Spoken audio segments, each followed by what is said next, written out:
Sesta corsa, premio generale del Pino, cavalli di 5-6 anni, sono in 11 al via, 1 Atomo del Vento, Battista Congiu, 2 Zingaro Ross, Antonio Greppi, 3 Artù del Brenta, Nando Pisacane, 4 America di Risaia,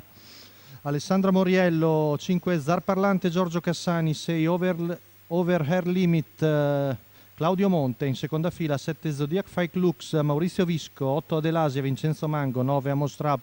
Vincenzo Piscoglio, 10 Atlantico Jet, Giuseppe Pistone, 11 Aloha Giti, Marco Stefani. L'errore di Atlantico Jet, velocissimo dal largo, Over Air Limit, prende il comando questo allievo di Kayat, mentre c'è l'errore di Artù del Brenta. Numero 3 Artù del Brenta, squalificato. Ha avuto una partenza direi strepitosa Marco Stefani con Aloha Giti che si è sistemato addirittura seconda alla corda, tanto 200 metri già in rallentamento in 15,6. Al largo vediamo America di Risaia che va ai fianchi di Over Hair Limit, poi Zar Parlante terzo alla corda. Arriviamo al paletto dei 400 metri passati dal cavalla canadese in 31. Siamo sulla seconda curva, in vantaggio Claudio Monte con Over Hair Limit, poi Aloha Giti in seconda posizione davanti a Zar Parlante, 647,4. Di fuori sempre America di Risaia che si trascina il 2 di Zingaro Ross, poi Amos Rab in terza pariglia a precedere Zodiac 5 Lux,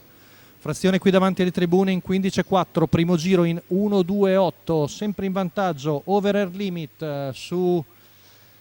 vediamo all'esterno sempre America di Risaia, seconda la corda Aloha Giti davanti a Zar Parlante, c'è la terza ruota di Amos Rab dopo un chilometro in 1,18,8,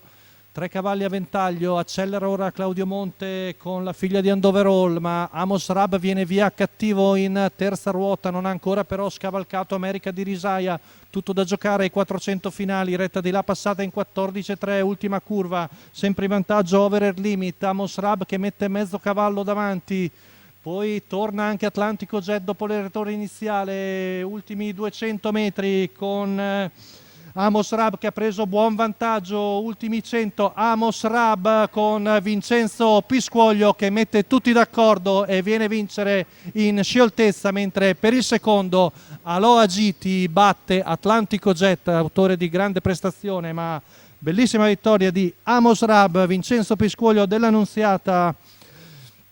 Stefano e Gaspare Tranchina al training per la scuderia Vincentius, la vittoria del figlio di Vigliano Prince, venuto via cattivo ai 600 finali, è passato e ha vinto agevolmente Amos Rab alla Sesta di Bologna.